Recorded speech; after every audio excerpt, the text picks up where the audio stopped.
Fuck Kodak! Fuck Kodak! C'est ce que les fans ont crié lors d'un concert où il n'est pas venu. Comment ça se fait? Il n'est pas venu. On n'a pas de nouvelles de lui, il n'a même pas donné signe sur les réseaux sociaux, rien du tout. Il n'a pas donné d'explication. C'est-à-dire le mec, il a un concert de prévu à Boston, il donne pas de nouvelles. Non seulement il s'y rend pas, et genre c'est même pas ouais excusez-moi les gens qui sont venus à mon concert et tout, désolé j'ai eu un empêchement ou quelque chose comme ça, ou ouais je vais vous rembourser. Non rien. Ça veut dire que là les organisateurs du concert ils l'ont dans le cul parce que Kodak devait assurer la performance. Du coup là ils l'ont grave dans le cul parce que les fans, ceux qui étaient là, ils ont pas vu Kodak Black. Du coup ils vont demander un remboursement. Ils vont dire ouais Kodak il était pas là, rembourse-nous.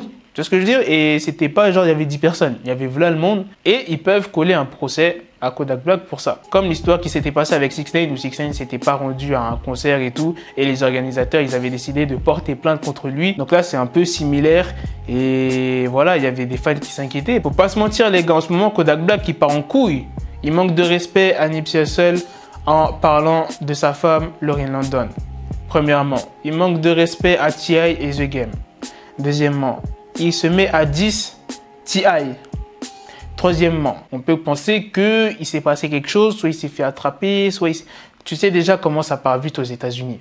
Tu vois, il suffit qu'il soit tout seul, genre quelques secondes, ou bien un de ses potes qui le trahit, ça peut aller très vite. Il s'est mis quand même pas mal de gens à dos, et là, il s'est pas rendu à son concert. Kodak Black, il est très respecté aux États-Unis, mais là, il commence à partir en couille, il commence à faire des trucs de ouf. Donc, j'espère qu'il va se remettre en question et qu'il va arrêter de déconner, parce que c'est depuis qu'il est sorti de prison, là, il fout la merde un peu, hein, je trouve. Bref, en tout cas, j'espère qu'il va revenir dans le droit chemin, parce que tu vois, Kodak, c'est mon gars, de ça, tu connais, que au moins les fans, ils vont être remboursés. Ou bien qui va dire ouais, qui va se présenter un autre jour, tu vois, au moins. Parce que là, les fans, ils l'ont grave dans le cul. Hein. Bref, les gars, dites-moi dans les commentaires ce que vous en pensez. Et si vous avez des nouvelles de Kodak, bah dites-le moi dans les commentaires parce que je suis pas toujours là à guetter ses réseaux. Hein, mais si vous voyez qu'il publie quelque chose, bah dis-le moi dans les commentaires parce qu'il y a pas mal de gens qui sont inquiets pour lui. Il y a des gens qui ont pensé qu'il s'était fait, il était au poste de police, tout ça.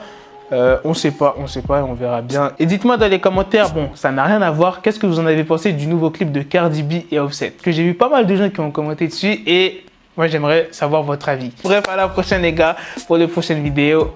Peace! Got the bezel, had to switch my schedule. On my dick, she Lego, never Lego. Him, I stuck up on me, so I call it Velcro. Till I need my dinero pendejo.